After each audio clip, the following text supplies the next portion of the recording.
Malaking good news, nagulantang palasyo, gumalaw na. China FPRRD, balik Pinas na ba? Ayan, syempre itong balitang ating matutunghayan ngayon ay nagbula kay Pinas News Portal. At ito po ang inyong lingkod na si BT na magbibigay ng reaksyon at komento dito sa video na ating matutunghayan ngayon. At huwag na natin pagtagalin at sabay-sabay na natin panoorin ang laman ng video na hatid sa atin ni Pinas News Portal at bibigyan natin ng reaksyon ang balitang ito. Pasok! Ito, gusto kong i-share sa inyo ang interview. Ayan bago natin simulan ang videong ito, nais ko nga pala magbigay ng credits dito sa video na ating matutunghayan ngayon. At sa boses pala.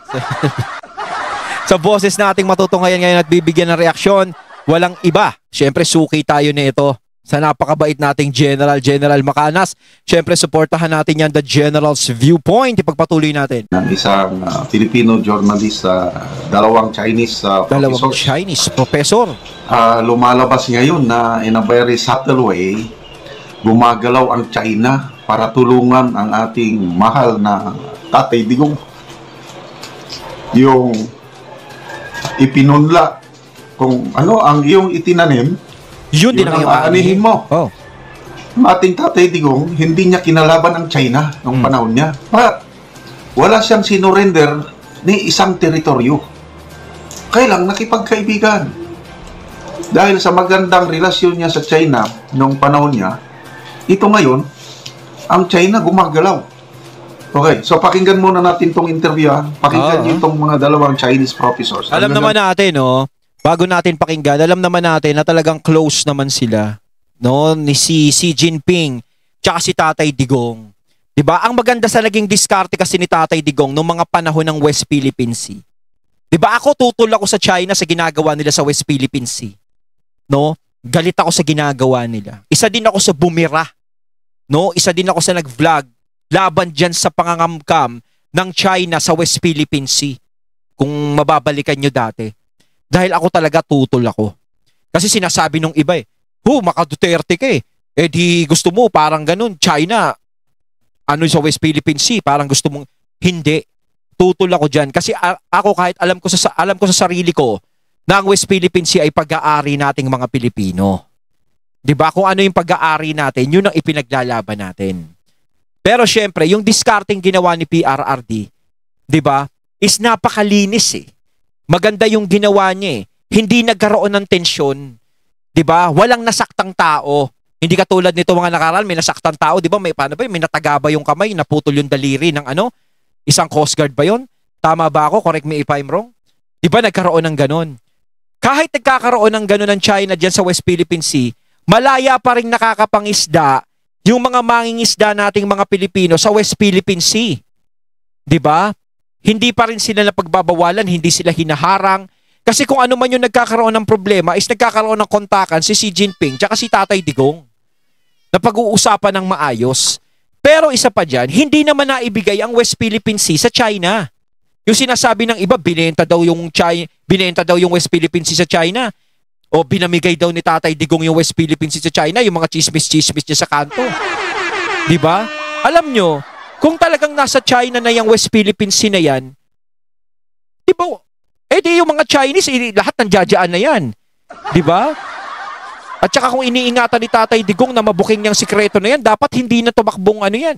Hindi na bumaba sa pagka-presidente yan. Nagdeklara na ng martial law yan. Nagdeklara na ng ganyan. Siyempre, ako ba, kung may baho akong tinatago, papayag ba ako mabulatlat ng iba? Siyempre, hindi. Hanggat maaari na kaya kong ingatan yung bahong tinatago ko, hindi ako papayag na may uupong presidente sa susunod kasi alam ko mabubuklat yan. Anong ginawa ni PRRD? Bumaba siya. Natapos yung termino niya, bumaba siya ng maayos. Si BP Sara nga ayaw niya pagkandidatuhin ng Vice President. So, nasaan yung tinatago dun? Diba? Wala siyang tinatago. Kasi yung mga nilalabas ngayon kay PRRD na mga tinago niya raw, mga ganto, ganyan, yung mga issue niya, ay bahala na silang maglabas ng issue. Diba? Kasi para sa akin, ang taong maraming issue, ang taong may tinatago, nakasamaan, hindi na para bumabayan ng palasyo. Hindi na para isuko yung kapangyarihan. Presidente ka na, isusuko mo pa yung kapangyarihan mo sa iba. Di wow. Oh, pwede niya naman patakbuhin si VP Sarang presidente noon. 'Di ba? Kayang-kaya niyang labanan si BBM noon, pero hindi nila ginawa. Oh.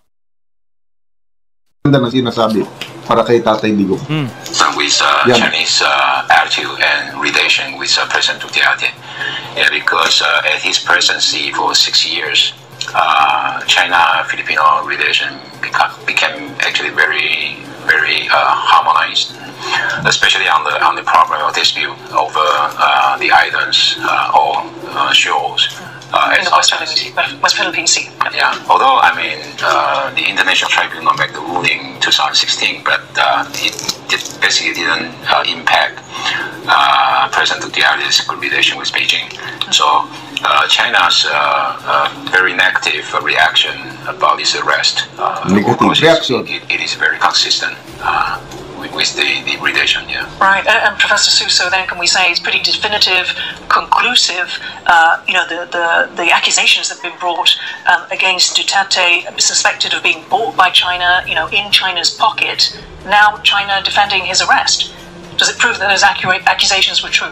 It really depends, but there is another thing that China really wants to do is to send a signal to some Chinese partner countries that if you, so for example, if you build a very good relationship with us, and it's likely that when you get into trouble, we will try to defend you against these international criticisms, and it also serves as a kind of an authority to the Western-led international order. So but is it effective, Professor Su, to have this Chinese statement or backing? Is it not more the kiss of death? Yeah, well, probably effective for some countries that was controlled or ruled by the authoritarian governments, because they indeed need some sort of external support to justify their rule, right? And so it's in that sense, China might help in terms of helping them to maintain power.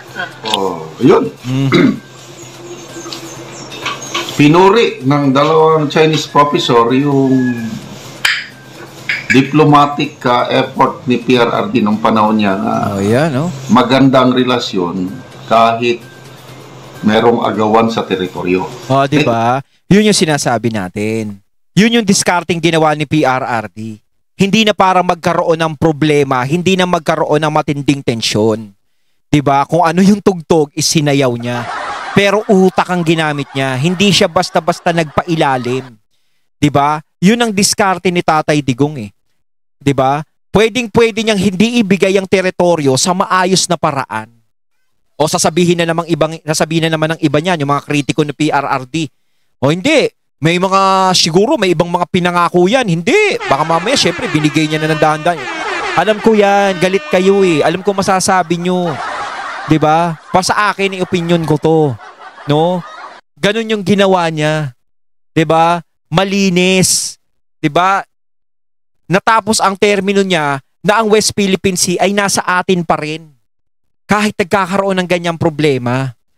Malaya pa rin nga yung mga mangingisda. Yung mga mangingisda nga nagsabi, nung panahon ni PRRD, malaya silang nakakapangisda pa eh. Pero nung neto, nagkaroon na ng tensyon, halos hinaharang na ng China kung sino pumupunta doon, di ba? Halos inaangkin na ng China. Di ba? Pero nung panahon ni PRRD, is maayos naman, nagkakaroon ng diplomasya. Di ba? Nagkakaroon sila ng pag-uusap. Kung meron mang tensyon na nagaganap nung panahon ni PRRD, is napapag-usapan, inaayos naman agad. Hindi naman sa hindi kumikilo si PRRD. Walang na-surrender, walang nawala. Wala. Atin pa rin yan. And, diba? Let me be clear, hindi ako pro-China. Against ako sa ginagawa ng China. No, pareho tayo. Yung sa pambubuli kasi talagang yun din yung inupakan ko sa kanila nun eh. Doon ako naiinis syempre, yung pambubuli nila. Diba? Mali naman yun. Syempre, karapatan tayong mga Pilipino dapat ang nagmamay-ari nun. Tayo sa atin yun. Teritoryo natin, sa sarili nating lugar, binabastos tayo. Yun ang pinaglalaban natin. Pero syempre, parang pinaubaya natin kay PRRD ang diskarte. Syempre, siya yung presidente natin nun eh. Maganda naman yung naging diskarte ni PRRD nun. Para sa akin kung pangit sa inyo, bahala kayo sa buhay ninyo. Diba? Yung mga galit kay PRRD ha. Pero para sa akin, magandang move yung ginawa niya. Nakipagkaibigan siya. Kinuha niya yung loob nung China.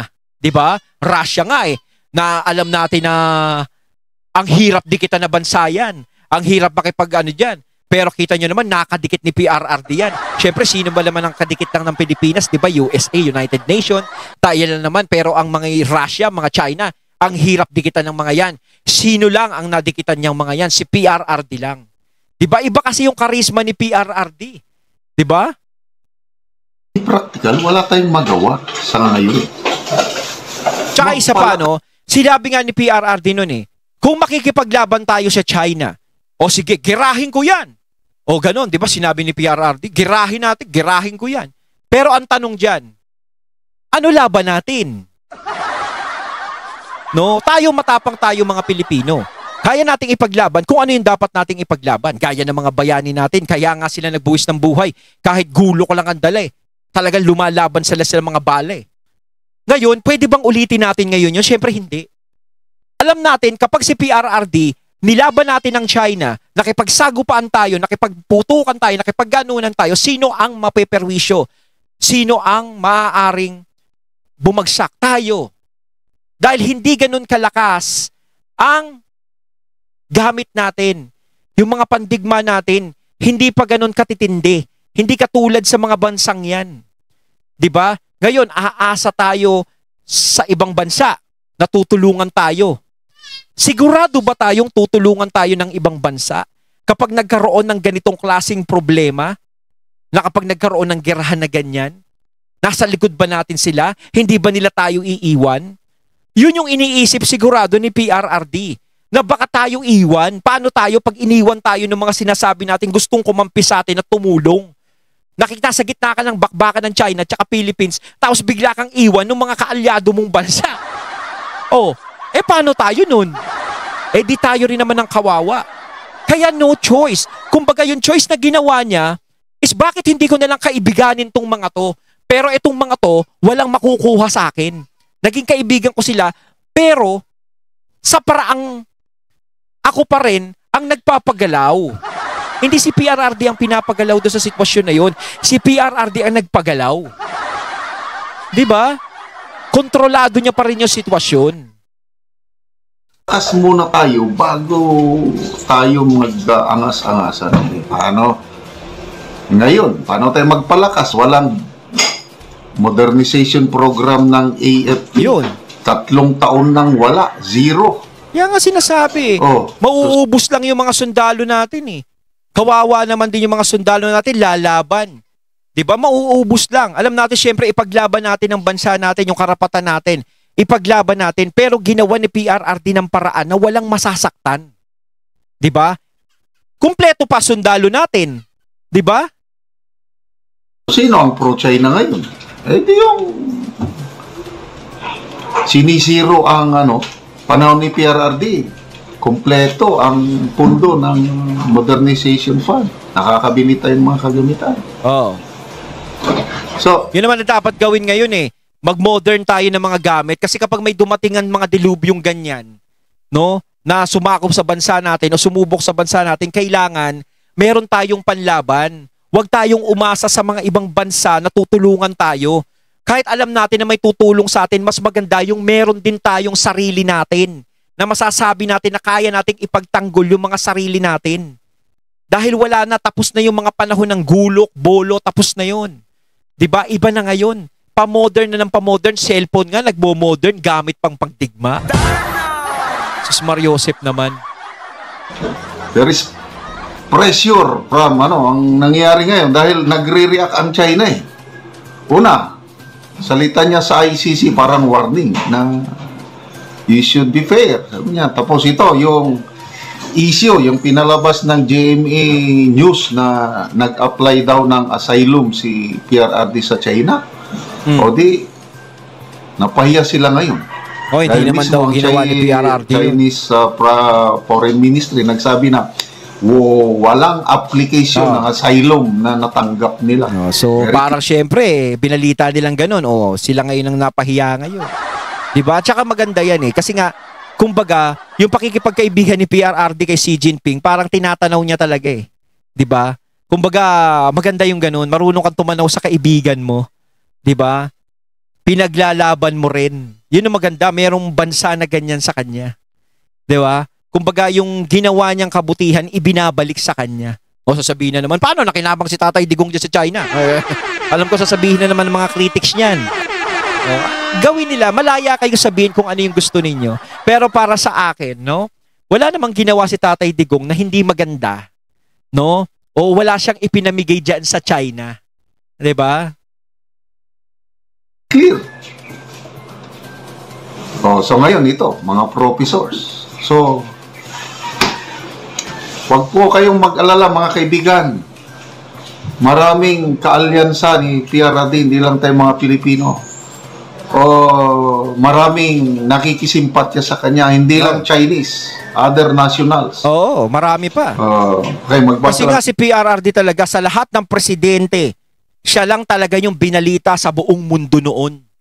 Talagang siya yung nag-angat sa bansa natin. Nakilala tayo dahil kay PRRD noon. 'Di ba sa pagiging presidente niya noon, sa mga ginagawa niya, bihira 'yan, 'di ba? Ilang presidente ang dumaan na hindi nababalita sa ganyan sa buong mundo. Si PRRD lang talaga.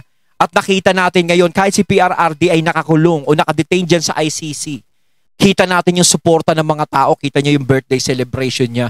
Halos hindi mo mahulugan ng karayom yung mga tao. Napakarami. 'Di ba? Parang tingin ko doon, milyon na yun eh. Paano ba yan? Sayang yung mga boto nun.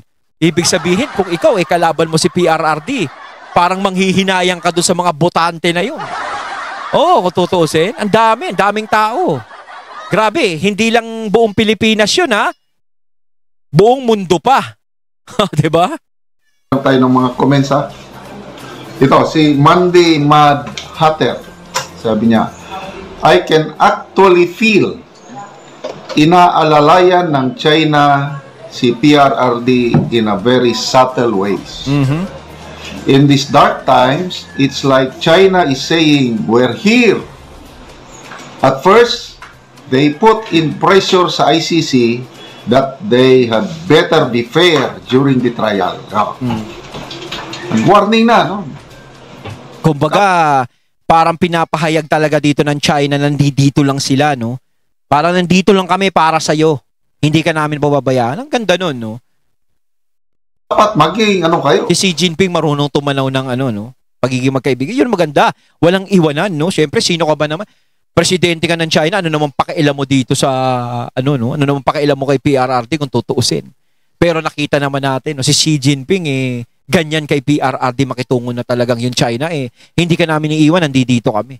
Sabihin na naman ng mga nag-comment ng mga anti. Paano mga pro-China kayo? Ewan ko sa inyo. Lintik. Kayo mga nagsasabi na pro-China kami, no?